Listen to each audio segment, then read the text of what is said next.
leadership and teaching. And I'm also one of the assistant Maths Hub leads for the East Midlands West Maths Hub, specifically for the primary stage. Whilst I would never label myself an expert in this area, I have had the privilege of working with a really large number of schools over the past 10 years, specifically exploring approaches to teaching mathematics.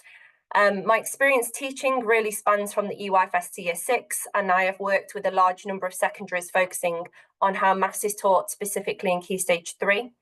And so today's webinar is focusing on the effective use of manipulatives across that bracket from Key Stage 2 to 3, but it will also take into consideration recommendations from the ES guidance reports on improving mathematics in the early years in Key Stage 1 also. If I could start by asking you to each change your name to include either Key Stage 2 or Key Stage 3 as your main phase, that would be much appreciated, because then I can work out where we're pitching this webinar. So I'll just give you a couple of moments to do that as the final people are arriving. It'd be lovely to see some of your faces on the camera as well, just to make it that little bit more personable. But I appreciate after school hours, it's not always easy to turn your cameras on.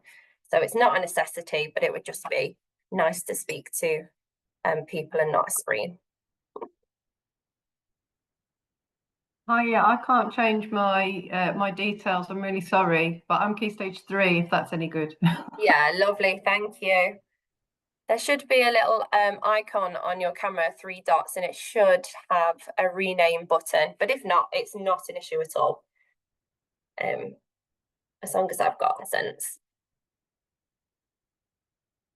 And you're more than welcome if you're EYFS or Key Stage 1, because all of the underlying principles are very much the same as well. Thank you for doing that. If it's still taking a bit of time, no problem. What I will do is I'll start with the agenda for today, get the ball rolling, and you can change your name as you are doing so. So the plan for our time together today, we're going to begin by aligning our existing knowledge about manipulatives and why we use them before exploring some common myths many hold around their use. We will then conclude by making some key recommendations for their effective use across Key Stages 2 and 3 specifically. Now, what we cannot possibly do today is explore every manipulative in great detail. So we're going to look at a couple and share links in the chat to support the further exploration of them and others. I don't know whether anyone heard that car going outside. Then just apologies.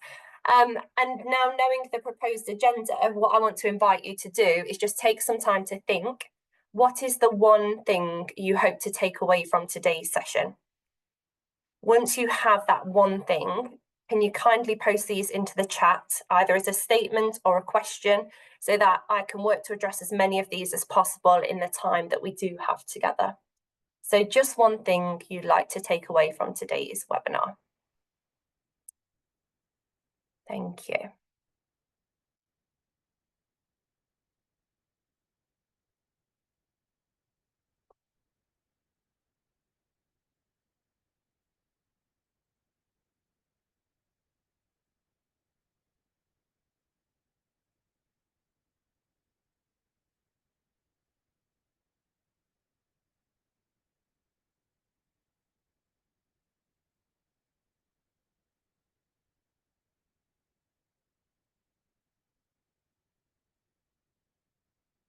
Just had a quick scan through as you're typing and can see that we have people right from the EYFS through to Key Stage 3. So that's very exciting.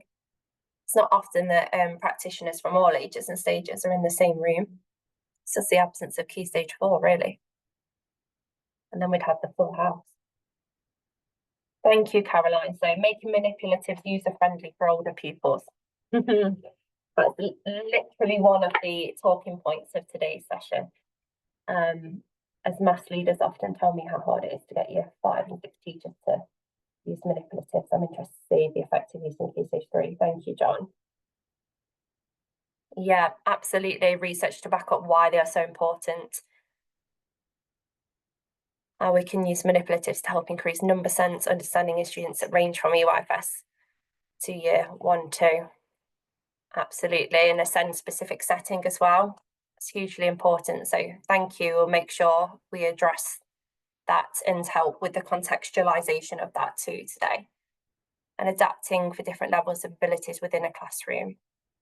Thank you. Keep those coming in, because I will keep those in mind as we progress through today.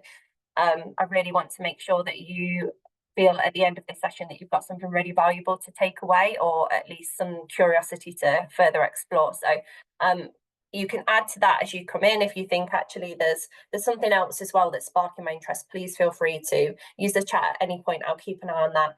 And if you feel brave enough to unmute to question, then please do feel free to interrupt, as long as it's not disruptive to the flow of things. I'm very flexible. Okay, thank you all. So we're just going to begin by aligning what we already know about manipulatives with the definitions that are used within the ES guidance. So that's the recommendation 3 of the Improving Mathematics in the Early Years and Key Stage 1 guidance report, and also the recommendation 2 of the Improving Mathematics in Key Stages 2 and 3 guidance report. So we're not going to ask you to go and read those. What we're hoping to do in this webinar is summarise the key recommendations from them. And we're going to start by just giving everybody a moment to read the first, which is an extract from the Early Years and Key Stage 1 guidance, and the second you can see on screen, which is from the Key Stages 2 and 3 guidance. Please do read both, regardless of the setting you're in, as each offers a very different layer to the definition of manipulatives. I apologise for the slight blurriness in a second as well. So I've increased the size of the image.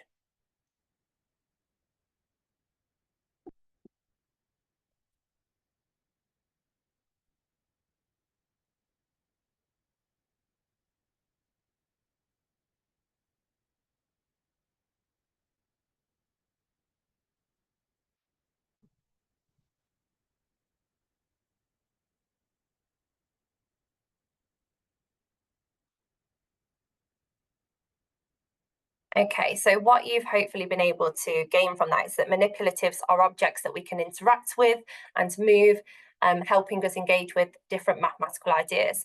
The second extract, does go on to talk a little bit more about the why we use them. So let's just add more meat to the bones there to start off with. So we could give the following reasons for their use. So the first being quite self-explanatory in that they can support the understanding of mathematical concepts. So the guidance states that manipulatives and representations can be really powerful tools for supporting understanding. They can help pupils understand mathematics and build those secure foundations. That's exactly what it says. Then we have making mathematical structures and relationships visible.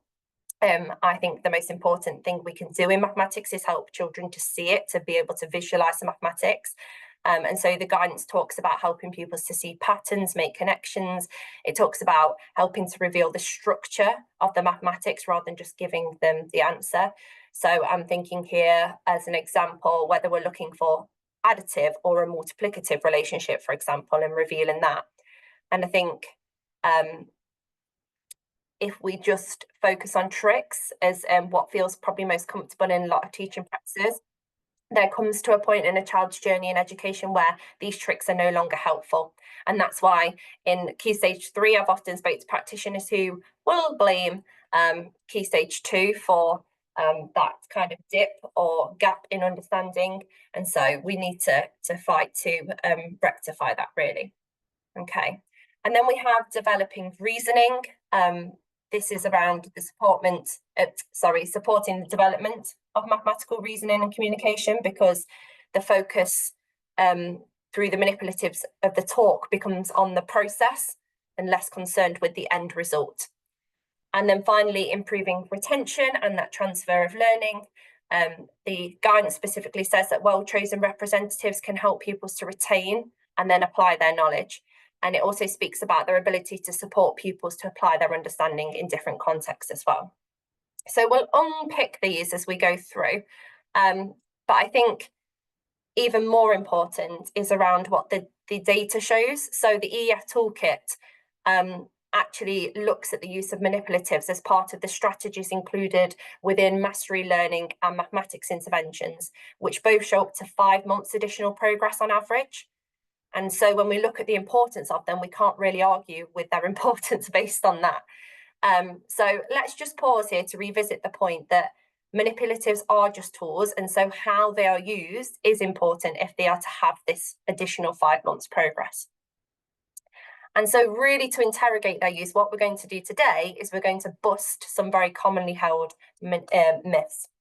And this part of the webinar really does take the structure of an article written by Grace Cocker, who is the EEF's Mathematics Content and Engagement Specialist. And in her article, she begins to explore these 5 myths. So I'll just give you a moment to read through those.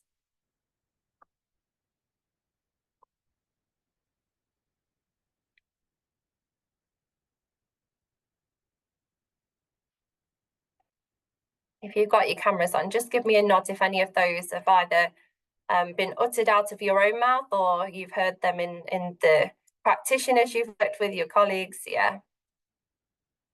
I'm going to be very honest and open in this webinar about my own experiences and my own pre-existing beliefs as well, and how these have been challenged through my experiences over time. So we're going to take each in turn and we're going to unpick them. Our focus is really going to be on the first 3. We'll focus less on the last 2, but we'll still address them nonetheless.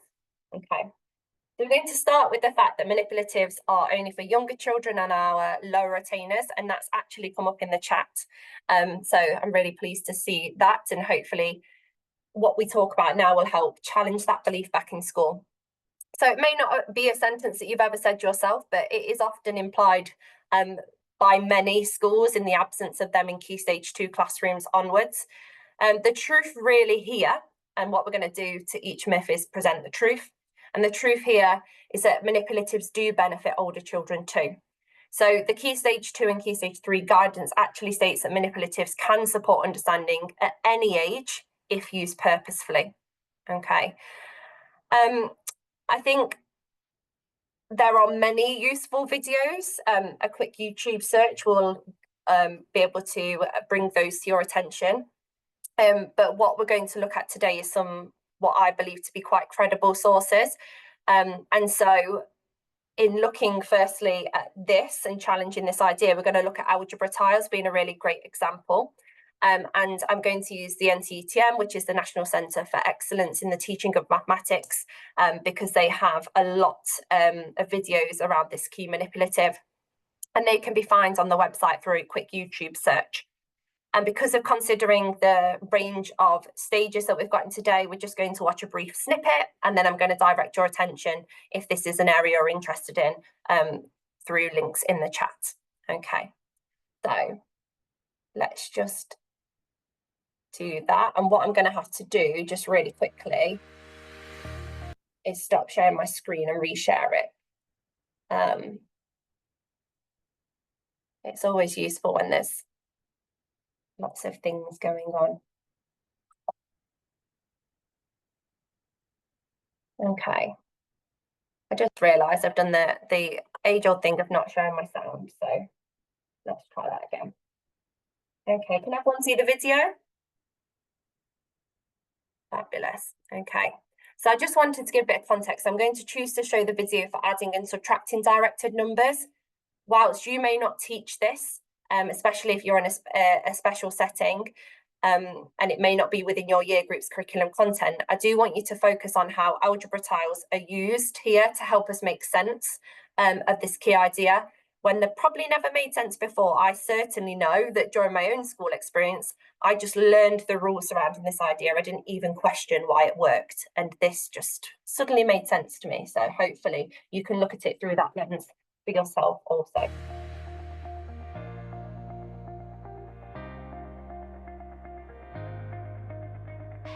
How can we use algebra tiles to add and subtract directed numbers?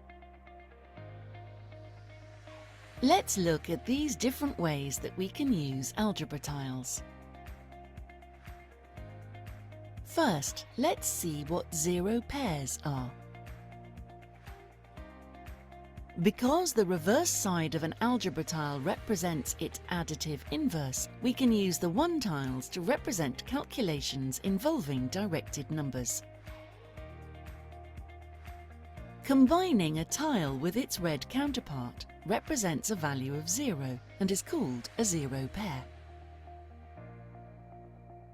Now let's look at identifying zero pairs when adding directed numbers. we can represent the addition 5 add -2 using 5 1 tiles and 2 -1 tiles. There are 2 0 pairs. As these have a value of 0, we can remove these tiles. This leaves 3 +1 tiles, representing a solution of +3. We can remove tiles to represent a subtraction. For the subtraction 4 subtract 3, we start with 4 +1 tiles. We then remove 3 tiles to leave 1 +1 tile, representing a solution of +1. We sometimes need to add 0 pairs when subtracting. Let's look at an example. For the subtraction 4 subtract -3, we need to remove 3 -1 tiles, but we only have 4 +1 tiles. We can add 3 0 pairs without changing the value of the number sentence. We can now remove the 3 -1 tiles. This leaves a solution of +7. Similarly, with the subtraction -4 subtract -5, we start with 4 -1 tiles, and we need to remove 5 -1 tiles. By adding a 0 pair, we can make this possible and obtain a solution of +1. I'm just going to say, I think this blew my mind because I really grappled with this in my own experience in school. And it is a typical case of my teacher at the time just kind of needing me to know it to get through the exam. But having that manipulative, something to be able to manipulate to represent this idea just made so much sense to me. So as mentioned, if not pertinent to your own practice, it's about considering how that example actually developed your own understanding and seeing that as the potential and power for our children as well. I'm not going to play the rest of the video because what we're going to do is look at another in a moment's time. So if I just come back to my screen, I should be able to show you. Can you see the second example around Cuisenaire rods? Or is it still sharing? Oh, fabulous. Okay. So this is an example of using Cuisenaire rods, which you can use right from the earlier stages for developing spatial reasoning, making tracks. I mean, the possibilities are really endless. I've used these in the UIFS myself. I would say that this specific video is focusing on modelling additive and multiplicative relationships, and I chose it because it's really appropriate for Key Stages 2 and 3 and supports that understanding as progress through secondary as well. So I'll let us have a little bit of a focus on this one now, just to again see the potential of a different manipulative.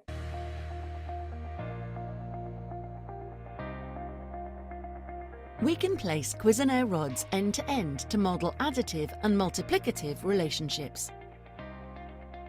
Let's look at some examples.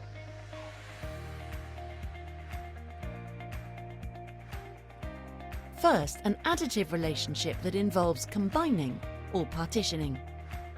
This model shows that when we combine 3 quantities of different values, they are equal to a larger quantity. It also shows how we can partition the larger quantity into the 3 smaller quantities. Next, let's look at an additive relationship that involves comparison. Here, we use the rods to model subtraction. By comparing the 2 known quantities, it is clear that we need to find a missing addend. In this example, the missing addend is dark green. Now let's look at multiplication. Multiplication can be thought of as repeated addition, where the parts being added are the same size. For example, we can see this representation as red plus red plus red plus red is equal to tan. Therefore, 4 times red is equal to tan. Multiplication can also be thought of as scaling. Here, we want to increase a smaller quantity n times to equal a larger quantity. In this case, light green multiplied by 3 is equal to blue. Finally, let's model a relationship that combines additive and multiplicative structures. In an additive equation, white plus white plus white plus black is equal to orange. Repeated addition is often more efficiently modelled as a multiplicative relationship, giving us 3 times white plus black is equal to orange. Here's a quick recap of the 5 additive and multiplicative relationships that we have modelled using quiz And just not to overcomplicate it, when we're talking about additive relationships, we really are concerned with addition and subtraction and multiplicative, multiplication and division. So it's just showing that distinction of how actually using something like a Cuisenaire rod, a number rod, can really highlight that relationship or reveal that structure, sorry. Okay, so I'm just going to reshare my presentation now. Here. Okay. And what I'm going to do is I'm just going to give you a moment to take a read through other examples I mentioned within the Q Stage 2 and 3 guidance. And while I do this, I'm just going to post those key links that I mentioned into the chat. So when you get a chance to look through the playlist of videos from the links, I'd just say rather than getting caught up with the phase, so it'll either say primary or secondary, focus on the key ideas they're engaging with, because there's so much crossover in our curriculum content that actually primary will be able to use some of the secondary videos to support their subject expertise and vice versa. Okay, so I'll just let you do that while I find those links for you.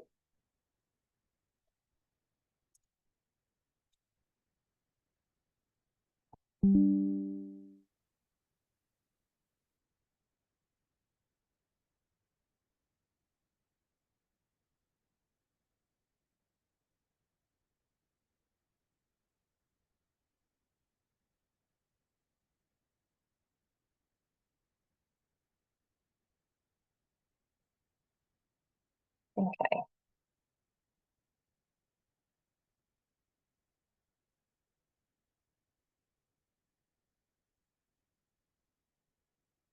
So you'll notice that I put bar models and number lines on the end, and although they are not manipulatives, they are kind of key representations. I just thought important to note that they are also mentioned within the guidance. Okay, just having a few issues with my own screen sharing, so just bear with me one moment, and I'm just going to reshare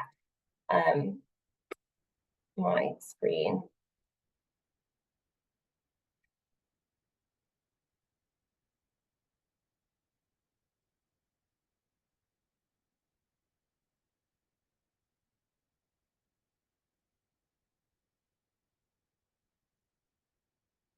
When you have too many things open in your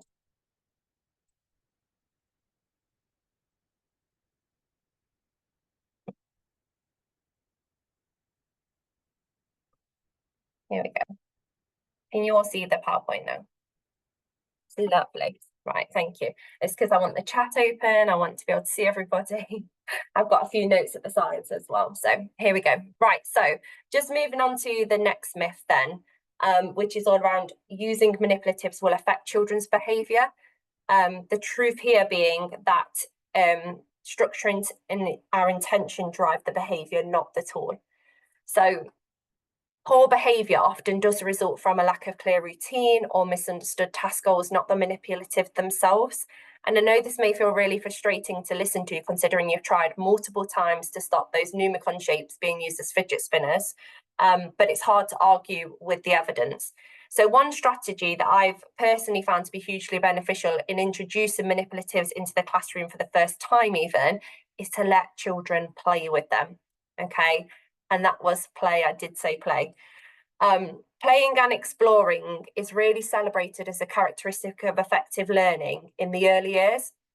But these characteristics that you can see on screen do seem to get lost as children progress through different phases of education. And I think my question always has been, why can't we allow children to play and explore manipulatives in key stage 2 and 3? I think it's a fear of like the control, isn't it? I've always started a year by allowing my children to build, to make pictures. And I do this because I know it's not wasted time. I know it creates other possible mathematical learning opportunities. So you can think about spatial visualization, imagery, orientation, all of those really foundational concepts that support developing understanding over time as well.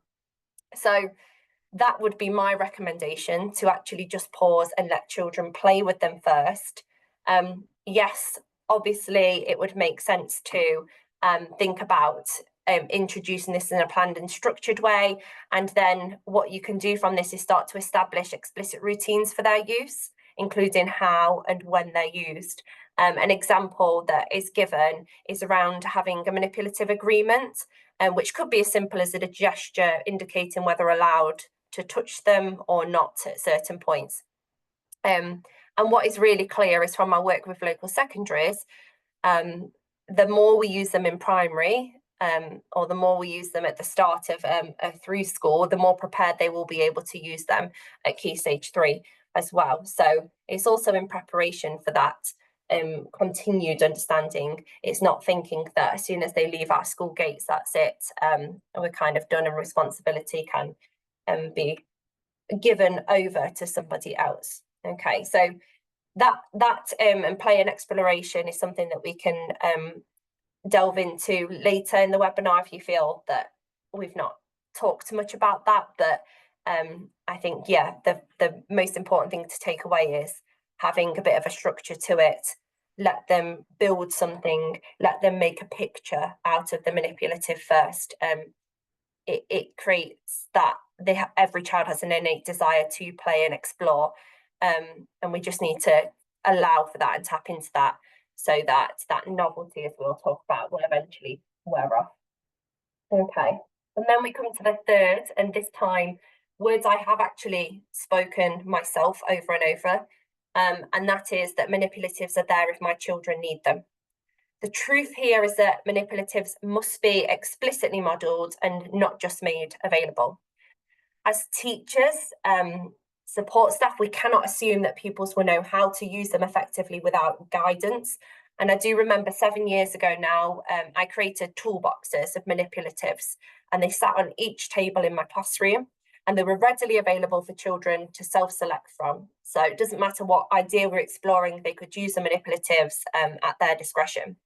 And it was really well intentioned. We're at a place of wanting to rid of the idea that manipulatives were for those who struggled. And so I made them accessible to everybody. It just meant that they were out, really, which looked great on the surface. So anybody coming in to observe my practice, SLT, or any schools that I was working with at the time, they could see on the surface level they were there. But really, if we dug into it, they were not supporting the development of mathematical understanding. And if anything, they were probably actually adding confusion, because they were adding to the cognitive load. They weren't always using the right manipulative to explore the given idea that we were exploring. But now moved on in thinking, we know the knowledge of the why and the how we use each manipulative is really key. And I have reflected that at times, even as a mastery specialist, I have tended to use manipulatives to engage with ideas, not because they're the most effective, but because I had more confidence in using them. And it's this realization that really challenged me to develop my own subject knowledge. Okay, so or just before we go on to that,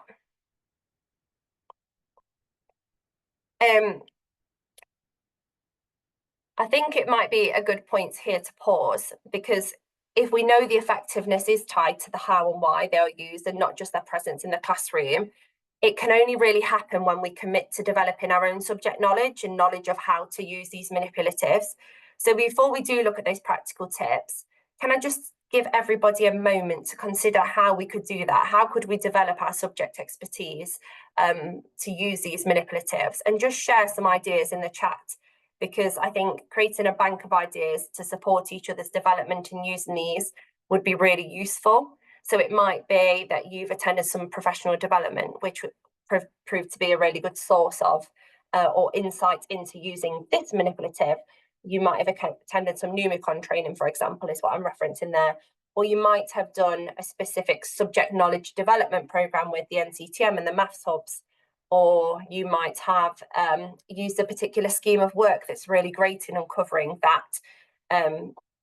So I'm just going to ask you to pop those ideas into the chat. Thank you, Lucy.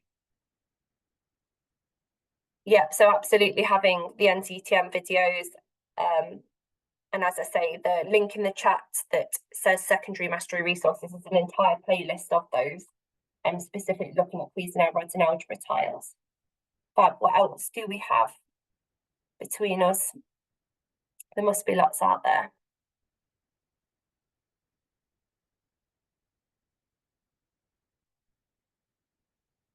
Or there may not be, hence why you're sat here as a participant in this webinar.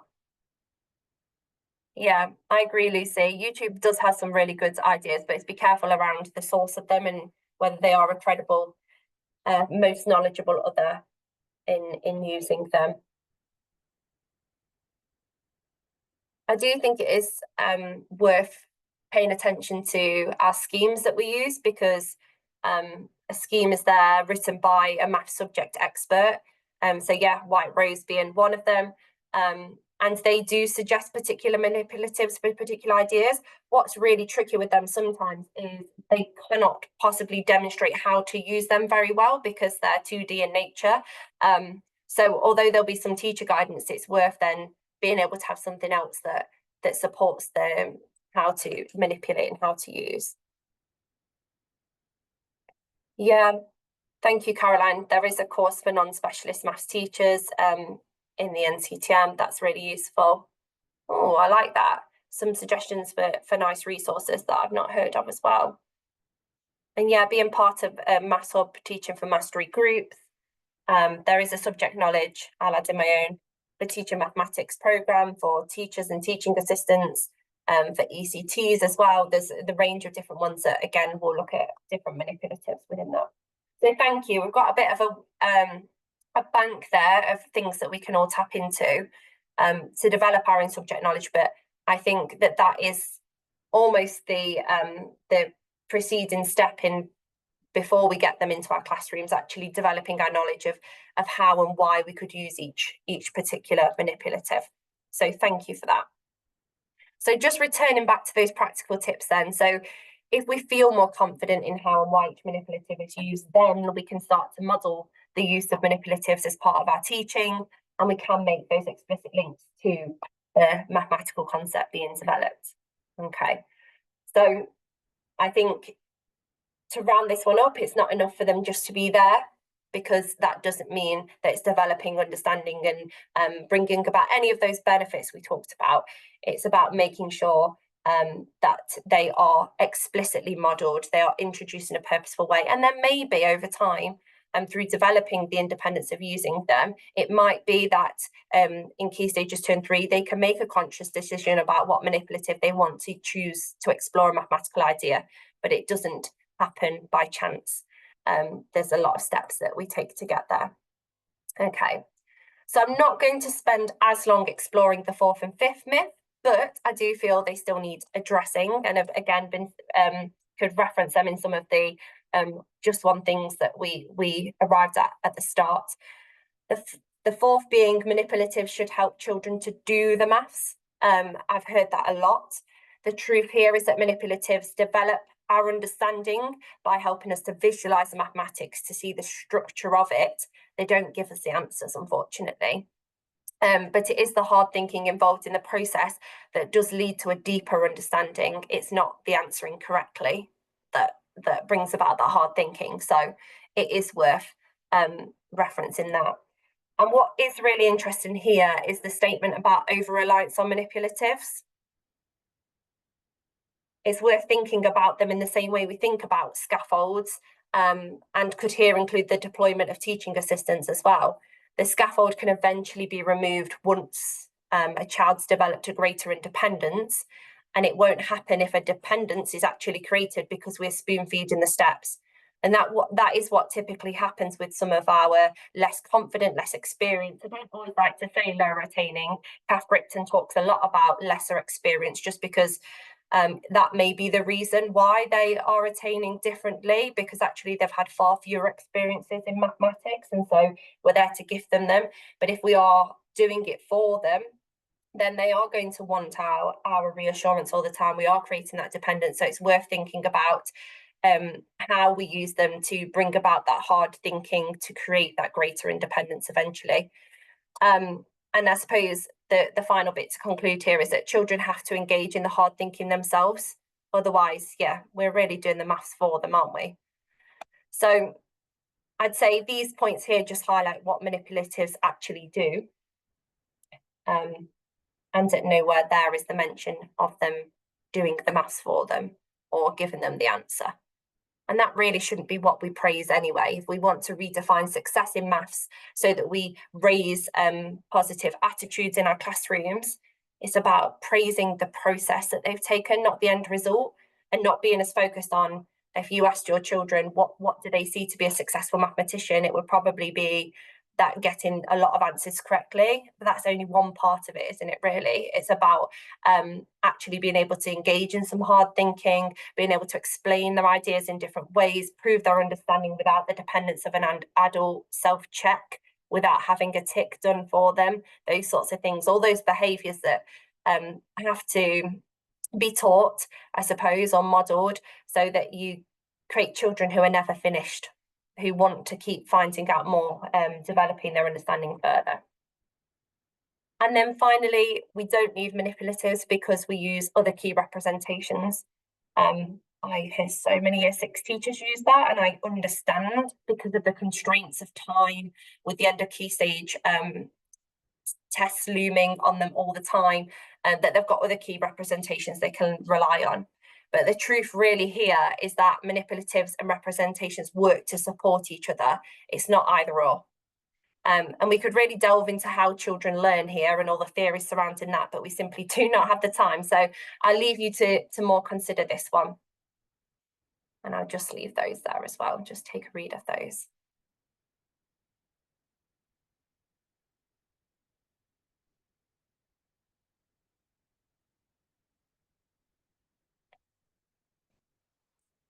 And so just from that, we have really discussed, although not explicitly mentioned, some key recommendations for their effective use that we can take back into our settings. We've really highlighted that manipulatives are tied to the how and why they're used and not just their presence in the classroom. So I'm going to, when I talk through these, I'll use the word representations when referring to manipulatives, because they're used as representations of mathematics. I'm just creating that distinction between what we said in the last myth and me using representations to mean representation of maths, which manipulatives can be. So you've got the first one, using manipulatives and representations to expose that structure and deepen understanding. And really there, what we're thinking about is using them to support the development of mathematical thinking, not just engagement, although they can be a real powerful tool in engaging if used and introduced in the right way with that play first, and that carefully selecting tools because of developing your own subject expertise can actually help our pupils to visualize relationships, see patterns, connect ideas. And then the link between the concrete, pictorial, abstract representation. We've not specifically referenced the CPA approach, but we know that there is some connection between these and theories of learning. And so we should support our pupils to move between these concrete resources and then visual models and abstract notation. And eventually, when you remove the manipulative, they should be able to visualize that manipulative in their head, visualize the mathematics, because that's what it's been there to do, really, develop that. And so then we move on to the third, which is around encouraging reasoning and mathematical communication through them. They should be used as tools for thinking and talking about mathematics. I think we've highlighted that. They're not there to do the maths for you. So in the meantime, because they're developing thinking, they're promoting that mathematical talk, and therefore the reasoning, because we can get them to explain their reasoning in how they manipulate, how they represent, and it builds their mathematical language and confidence in doing that. And then we have planning for progression and independence. And here what we're talking about is introducing them with a clear purpose, but then planning to gradually phase them out as they develop that fluency in using them. That has to be planned. It can't just be, again, the rugs pulled from under them when they're starting to feel a little bit secure. It's starting to understand when they are becoming more independent. They are seeing the mathematics. They have got that visual, that then it doesn't matter if the manipulative is not there, they can still see it. And then finally, concluding our recommendations, really, we've got using consistent representations across phases to support continuity. We've talked less about this, but I think it's been kind of implicit in what we've been saying, that actually using familiar and consistent representations across early years, primary, secondary, actually supports curriculum coherence and helps our pupils make the connections as they progress. There's nothing worse, as we know, within and between year groups, moving from, say, year 4 to 5 and everything feeling brand new, just because it doesn't appear in a familiar way, just because year 4 and 5 are using different resources to plan, because they're more confident using that particular representation for this idea, not because it's the best. But if you can connect all of those ideas together, so when that year 4 child arrives in year 5s and sees it instantly, and it triggers and interrupts the forgetting, and you can see, oh, I remember this visual because we've used this manipulative to explore this idea before.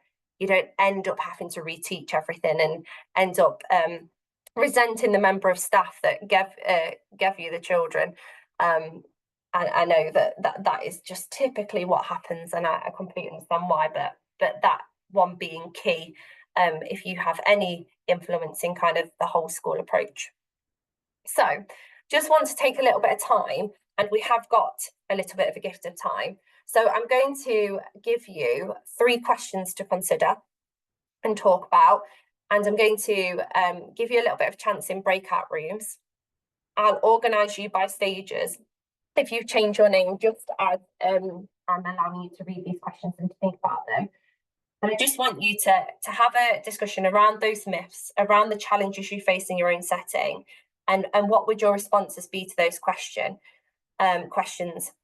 And I want us to come back with one thing that we can each post into the chat as an action in our respective roles, whatever they may be, that would we can take to either nudge our classroom practice or our practice in our school or the schools we work with.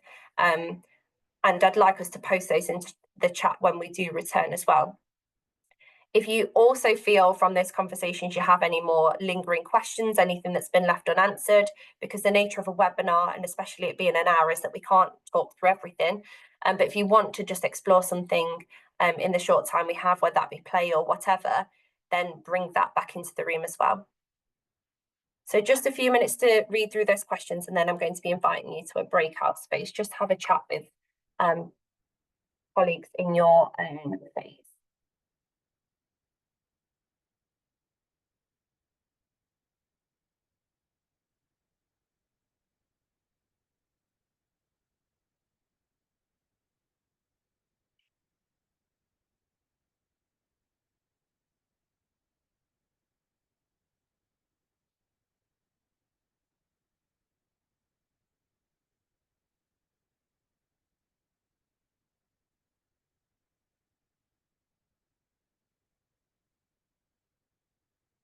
Everybody's with people join this webinar with others, just send me a little note and I'll make sure that you're together as well.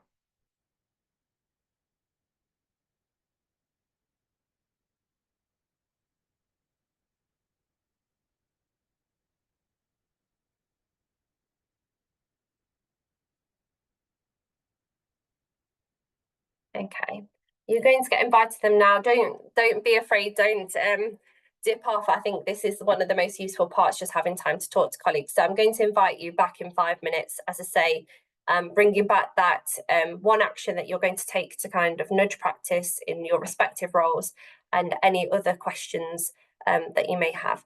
And please don't worry if you haven't got a working microphone. It wasn't a requirement of taking part in this webinar. I'm sure you can kind of listen into your breakout room, and you can use the chat function to add thoughts as well. We're only going to do this for 5 minutes just to bring everything to a close. So you'll get that invite coming now.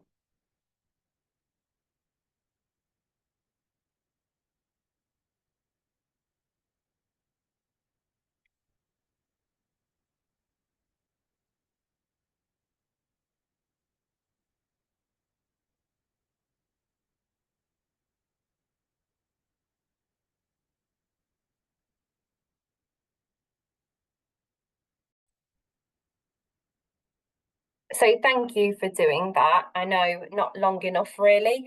It'd be nice to be able to connect after webinars like these and have more time to delve into some of those recommendations and talk about our own experiences and how they relate. But just to conclude, it'd be really great if you could just take a moment to type into the chat.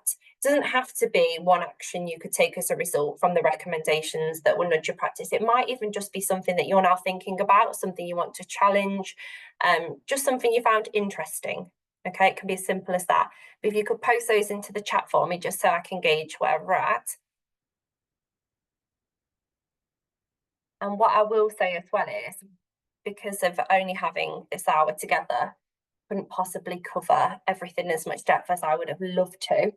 And so if you have a particular interest, I know there's quite a few of us here from a specialist setting, for example, and you'd like more from the research school around this, specifically in this area for your setting, then you can fill that out in your evaluation form. Equally, you can get in touch with me.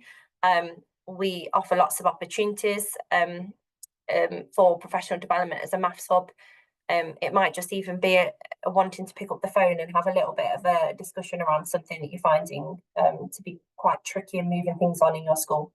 Whatever that looks like, I'll leave my contact details up there just while you're posting into chat.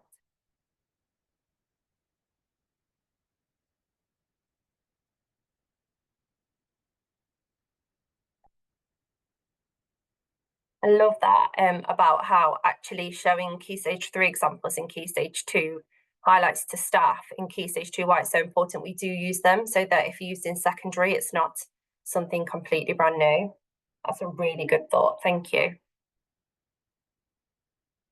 Absolutely. Talking about use of manipulatives during interventions, it's a great starting point. And there's always things that you can do to start to explore. The whole point in the implementation process is around having that exploration and preparation before you start to look at delivering anything. Yeah, I think there's a lot stressing about if we can see it in Key Stage 3 and the importance of their use there, then it being really important in Key Stage 2. I love that. Lucy's put, I'm going to buy some algebra tiles. I know it often does come with an expense, but the expense is there in the short term for hopefully the long-term gains. We invested in my previous setting in Numicon on a large scale, and it was very expensive, but they're now there still. They're great because they can sit in Milton and you can wash them, and then you can just use them over and over and over again for years to come. Thank you for all of this. Okay, I'll really get through to reading through them. But if anybody has any questions at this point that you don't feel you don't want to leave the webinar without having answered, it may not have been exactly as you had thought, and you've just got that burning desire to get something off your chest, then you can unmute at this point. Otherwise, what I'll do is I'll leave the evaluation QR code on there and leave you to respond to that. I'll also hang around for at least 5 to 10 minutes after the session if anybody does want to have a little chat about anything at all.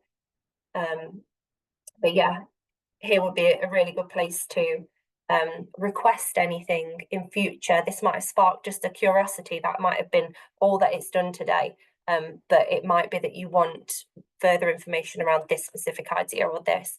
And that will really inform future professional development offered by the research school as well. I know they're already looking to package together what they're going to offer for maths next year. So if you can influence that in your evaluation in whatever way, that would be hugely appreciated.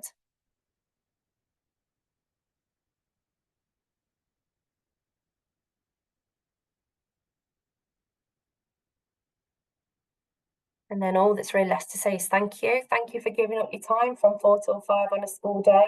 When the sun has actually started shining here, I don't know about with you, but I'm sure you'd be rather outside and skipping about in the sunshine. So I will let you go. And yeah, just hugely appreciate your time and being interested in this because it's so important. Thank you all.